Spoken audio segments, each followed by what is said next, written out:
330 men held a railway platform against an army. By morning, 318 were dead. The 12 who survived were captured. The city behind them did not fall.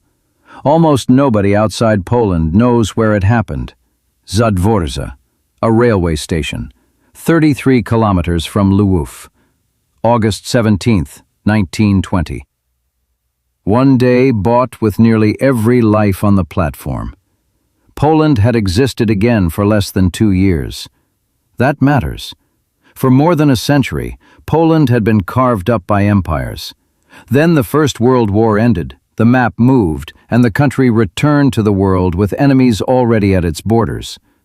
In 1920, the Polish-Soviet War was no longer a border argument. It had become a question of survival. The Red Army was moving west. Warsaw was under threat. Lwów was under threat. If Warsaw fell, the war could break Poland. If Lwów fell, the southern flank could open. And moving toward Lwów was Semyon Budyonny's first cavalry army. Cavalry still mattered in this war. Thousands of mounted soldiers could move fast, cut lines, arrive where infantry could not, and turn a retreat into a collapse. Between that cavalry and Lwów stood a small Polish force. About 330 men. Many were volunteers. Many were young. Students from Lwów. Men who knew the city not as a strategic point, but as streets, schools, families, windows, churches, doorways. They were not defending a shape on a map. They were defending the place that would know their names if they did not come home. The order was not to die. That part gets lost in the word last stand. They were told to defend the railway near Zadwórze and withdraw when the position could no longer be held. That was the reasonable plan. Hold, delay, fall back. But battle has a way of taking reasonable plans apart, one piece at a time. The railway mattered because railways are arteries.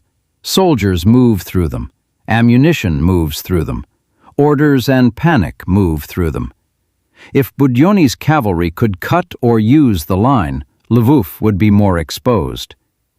So the volunteers held the station and the nearby ground. Rifles, a small number of machine guns, limited ammunition. No army behind them large enough to make the odds sane. Across the field came cavalry. Not a romantic charge from a painting, a practical weapon. Fast men on horses, sabers, rifles, dust, movement, pressure from more than one direction. The first attack came. The Poles held. The second came. They held again. Then another, and another. Time at Zadwórze became ammunition. Every hour the small force held was an hour Budyonny's army was not using somewhere else. Every failed charge cost the cavalry movement. Every minute bought distance for Lwów. By late afternoon, the position had become what soldiers fear most, important enough to die in, too exposed to survive. The ammunition was running low. The cavalry had begun to close around them. The withdrawal route toward Lwów was no longer a route. It was a hope. Captain Boleslaw Zajączkowski understood what that meant. The men under him understood it too. Nobody needed a speech to explain encirclement. You can feel it in the way fire begins arriving from more sides than it should. You can see it in the faces of men looking for an exit and pretending they are not. At some point, a battle stops being about winning. It becomes about how much time can be forced out of a doomed position. The volunteers fought through the evening, then into the night.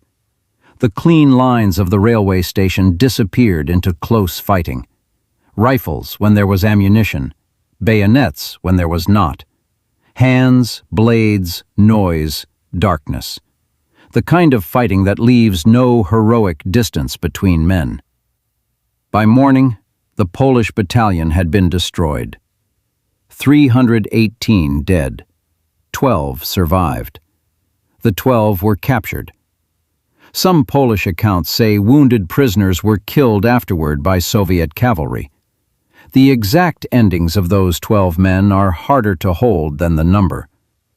War is not always clean enough to let survival mean safety. Budyonny's cavalry did not take Lwów that day. That is the military fact. The human fact is smaller. Parents waited in Lwów for sons who were already lying near a railway station. Classrooms lost students. Families received certainty only after the battle was over. A country survived, but the men who bought the hours did not see the result. Warsaw held. The Polish counteroffensive worked. The Red Army was stopped. Historians can argue how much weight to give one battle in a war shaped by armies, commanders, supply, and timing. That is fair. No single platform saved a country by itself. But Zadwórze did what last stands actually do. It turned bodies into time.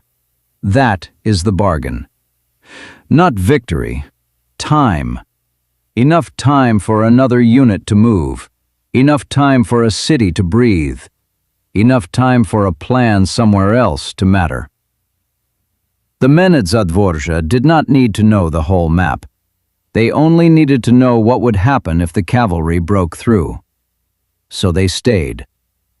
People like last stands because they seem simple. A small number, a large number, a line, a choice.